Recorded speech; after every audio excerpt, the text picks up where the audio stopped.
Assalamualaikum warahmatullahi wabarakatuh. Kami dari kelompok 1 yang beranggotakan Ahmad Sirojudin Hikam, Naufal Fatihayan, dan Sisma dari Bisnis I akan membahas materi yang berjudul Lembaga Pembiayaan. Pertama ada pengertian lembaga pembiayaan.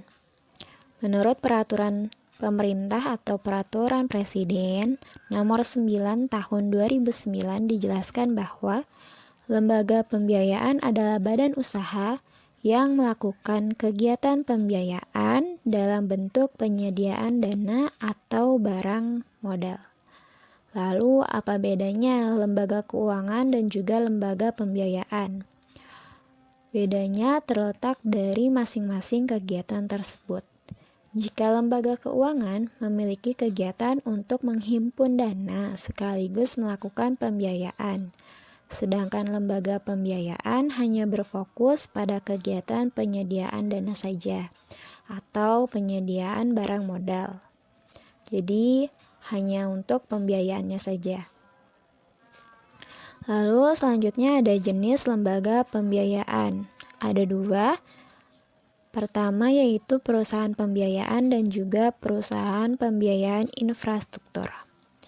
Perusahaan pembiayaan yaitu badan usaha yang khusus didirikan untuk melakukan kegiatan usaha, seperti sewa guna usaha atau leasing, anjak piutang, pembiayaan konsumen, usaha kartu kredit, dan juga perusahaan modal ventura. Yang kedua, perusahaan pembiayaan infrastruktur. Badan usahanya didirikan khusus untuk melakukan pembiayaan dalam bentuk penyediaan dana pada proyek infrastruktur.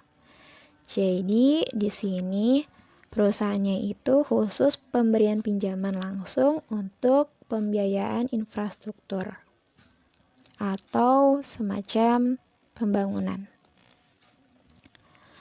Lalu fungsi lembaga pembiayaan ini memiliki peran yang cukup penting, yakni sebagai sumber pembiayaan alternatif untuk menunjang pertumbuhan perekonomian nasional, menampung dan juga menyalurkan aspirasi dan minat masyarakat, serta berperan penting pada pembangunan, di mana lembaga ini diharapkan masyarakat ataupun pelaku usaha untuk dapat mengatasi masalah yang umum, yakni dari segi permodalan, sekaligus dapat menyerap tenaga kerja yang jumlahnya semakin meningkat di tiap tahunnya.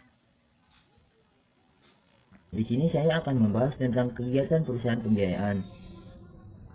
Kegiatan perusahaan pembiayaan terbagi ke beberapa bagian, yaitu 1. Sewa guna usaha. Sewa guna usaha atau leasing adalah kegiatan pembiayaan dalam bentuk penyediaan barang modal baik secara sewa guna usaha dengan hak opsi finance lease maupun sewa guna usaha tanpa hak opsi operating lease untuk digunakan oleh penyewa guna usaha lease selama jangka waktu tertentu berdasarkan pembayaran secara angsuran.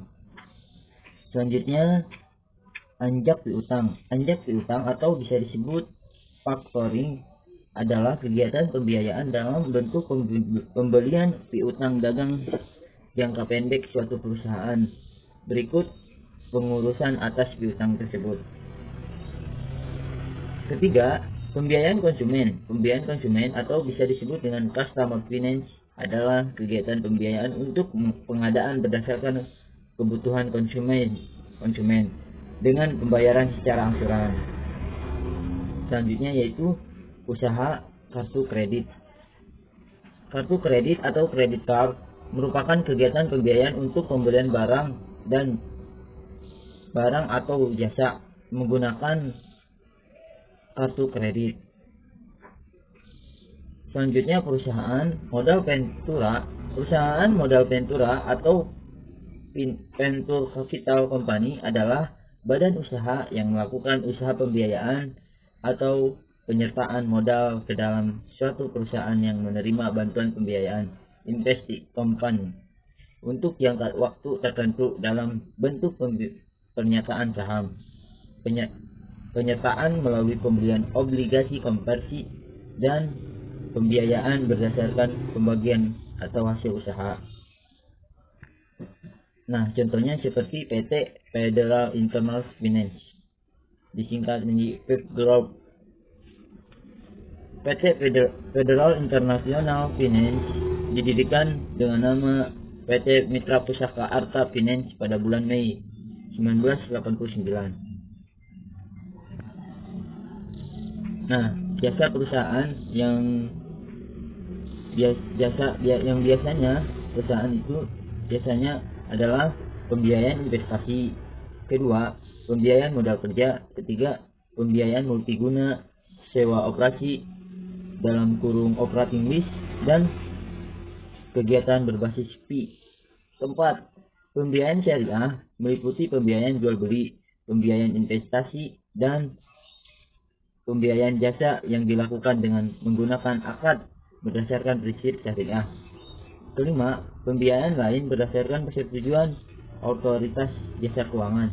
Selanjutnya akan diteruskan oleh Saudara Patih Nopal. Adapun langkah-langkah untuk mengajukan permohonan pembiayaan dana di FIF Group, yaitu yang pertama kita bisa mengisi formulir data diri secara online. Yang kedua, perusahaan nanti mensurvei dan dana bisa dicairkan. Di sini langkah-langkahnya bisa langsung ke websitenya, bisa lewat Devastra, yaitu cara mengajukan permohonan kredit motor baru dan bekas yang berkualitas. Kemudian ada Spektra, yakni kita mengkredit alat elektronik dan perabot-perabot rumah tangga. Kemudian ada Danastra, yaitu kredit mikro. Terus ada pembiayaan sewa syariah, yaitu dari Amitra. Disitulah teman-teman bisa mengajukan pembiayaan atau kredit. Seperti itu. Adapun tujuan dari FIF Group pada slide ke-10, yakni memperluas kesempatan pendidikan bagi generasi penerus bangsa, menumbuhkan kesadaran akan keamanan kerja yang bertujuan pada peningkatan keselamatan bersama, kemudian membantu peningkatan kualitas hidup masyarakat dengan pemberdayaan ekonomi mandiri, kemudian berperan serta memperbaiki kualitas kesehatan dan masyarakat, kemudian bersama-sama dengan masyarakat menciptakan lingkungan hidup yang sehat dan nyaman. FIF Group juga mempunyai kelebihan dan kekurangan. Kelebihan yang dimiliki adalah dari leasing FIF Group yang pertama itu dapat dicicil. Perusahaan menerapkan cara pembayaran yaitu mencicil setiap bulannya, sehingga nilainya mencapai total harga yang dibeli. Tentunya ditambah bunga dari perusahaan finansial yang ada di FIF Group. Yang kedua, mudah dan cepat. Persyaratan yang diperlukan juga cukup relatif sederhana, seperti fotokopi, kartu tanda penduduk, STNK, KK, BPKB, dan slip gaji. Kemudian yang ketiga, yaitu bunganya terjangkau. Suku bunganya kecil dan sudah terdaftar pada acuan Bank Indonesia. Yang keempat, yaitu waktunya, yakni waktu pelunasan yang keputusannya diserahkan pada mereka yang mengajukan kredit.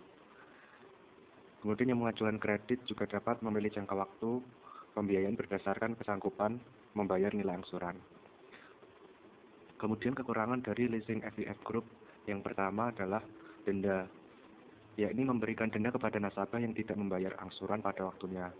Denda yang diberlakukan itu bersifat harian dan akan terus diakumulasikan sampai nasabah membayar angsuran yang berikutnya.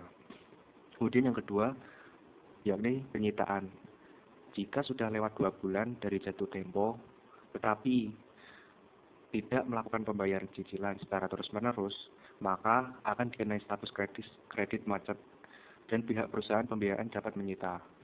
Yang ketiga atau yang terakhir, dikenai penalti, yaitu hukuman berupa pengenaan biaya karena pelanggaran suatu perjanjian, misalnya keterlambatan pelunasan utang pokok atau pelanggaran ketentuan rasio kas. Kesimpulannya, setelah kita memahami kekurangan dan kelebihan dari leasing FIF Group tersebut, seharusnya kita bisa menarik kesimpulan dan berpikir kritis agar meminimalisir segala kerugian yang terjadi pada saat melakukan transaksi dengan perusahaan pembiayaan.